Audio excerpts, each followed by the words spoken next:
Hello and welcome to Pratik Chess Videos.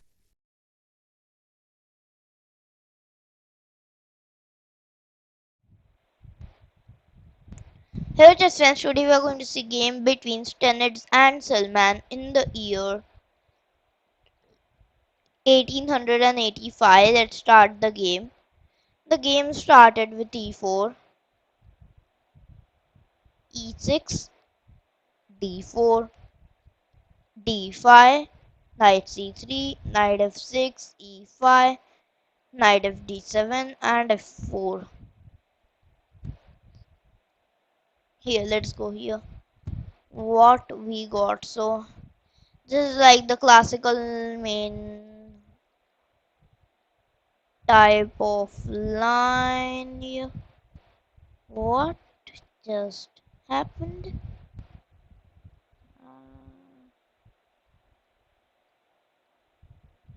And now, well, apparently, this is the first game played on the line. Congratulations. Celebrations.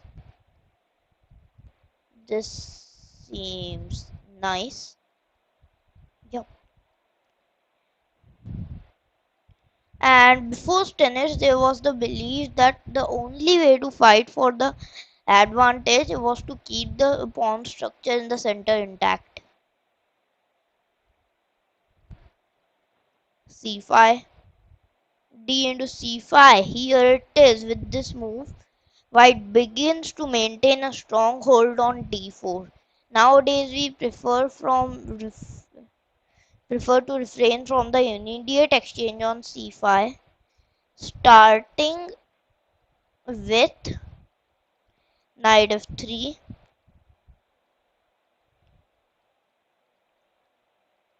knights, yeah, 3, knight c6, bishop e3.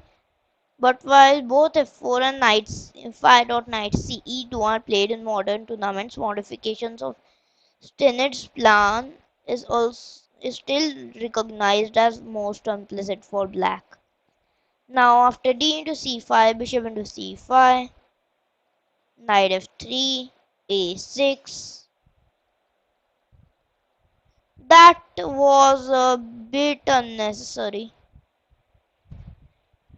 That was the hotkey. Yeah, the hotkey. Yeah, the hotkeys control this. Good thinking. Dubious move. This was necessary. I would consider knight c6, bishop d3, f6, attacking the strong pawn on e5. And after a6, now bishop d3, knight c6, obviously, queen e2, knight b4. This move defines black's plan a bit prematurely. b5 was more appropriate. Bishop d2, b5. Now knight to d1, knight into d3, and then c into d3.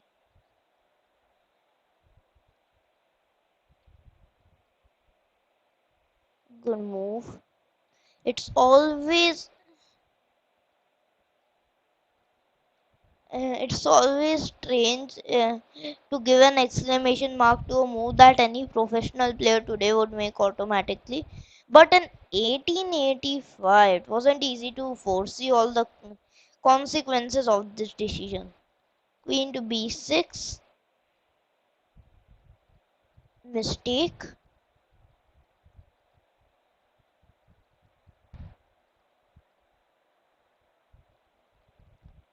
Well,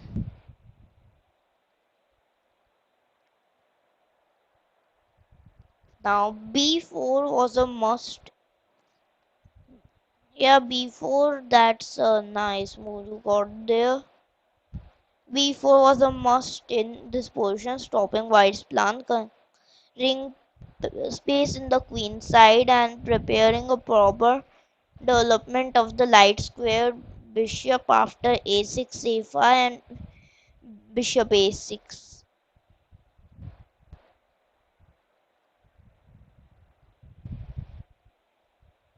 But after c into d3, queen b6, now b4, good move,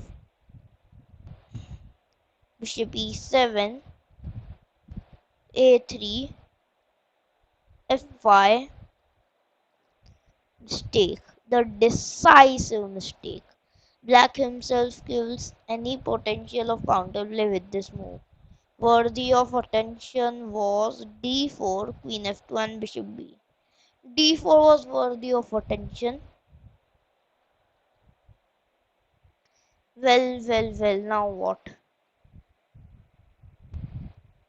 Now not a good time to consider what? Well, now you should pause the video and think what should you play.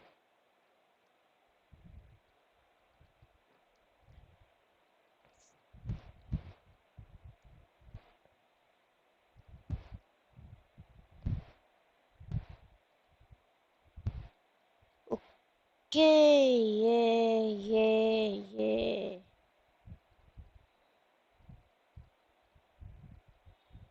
Now what should you do?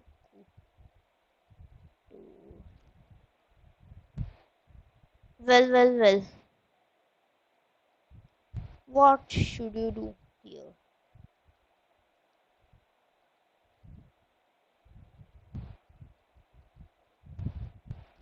That's a good tough deal here. So rook c1 was played in the game. Very nice move,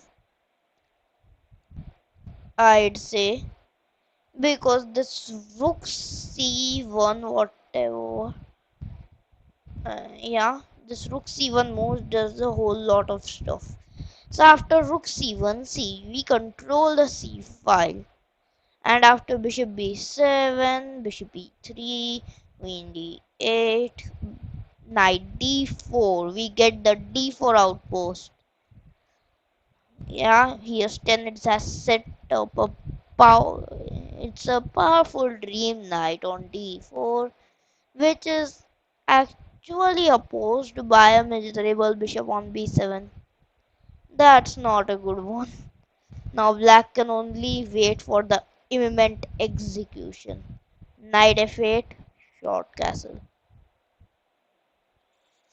Now h5, dubious move, preventing g4, which could be unpleasant with the king on f7, but the game is being decided on the other flank. Although later white will benefit from the weakness of g5 and the diagonal h4 d8. Well, never push your pawns without real necessity, one of Stenitz's central rules. Now we go into the fast forward, knight c3, king b7. Let's maneuver the knight around. Knight b1, good move. g6, knight d2, knight d7, knight 2, b3, rook c8. Ding dong. Can you guess where the knight's going? Pretty unbelievable, but the knight is going on a5. I mean, seriously, that's just too much. Too much, isn't it? But no, it's not. White tightens the nose around black neck. So now bishop a8. Actually, it's also attacking b7 for those who have not spotted. Bishop a8, rook into c8, queen into c8 is just a piece of cake for uh, even a club player now. c1, queen b8, queen c2. Idea is queen c7, bishop d8, knight a c6, queen b7, knight into d8 check, rook into d8, queen c7 and queen to b8.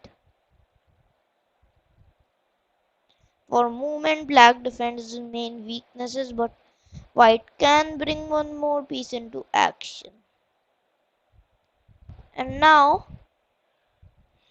Bishop to f2. Yeah, the bishop comes, the victor of the position. Threatens bishop to h4. Now the game's gone. Queen b6. And as the hero comes at the last moment, this guy also decides the game. Now king e8. Why king e8? Because someone was threatening bishop h4 and taking the knight on d7. So king to e8, and then knight to g5, attack king e6, knight to f8, defending e6. But now bishop to c5, rook e7 mate is written, knight to d7, try and block an exchange, but just bishop to d6, knight into e6 next. Damn, I would love to play in such a position, but no, you got to well work out for such a position. You can't just achieve this position in a game. I mean, you got to display some true skill of positional chess. Then only, wait, what? Then only will you get such a position. So this was the game. What a strategical triumph. Well, this was the game. I hope you liked this video. Don't forget to click the subscribe button and the bell icon. Thank you.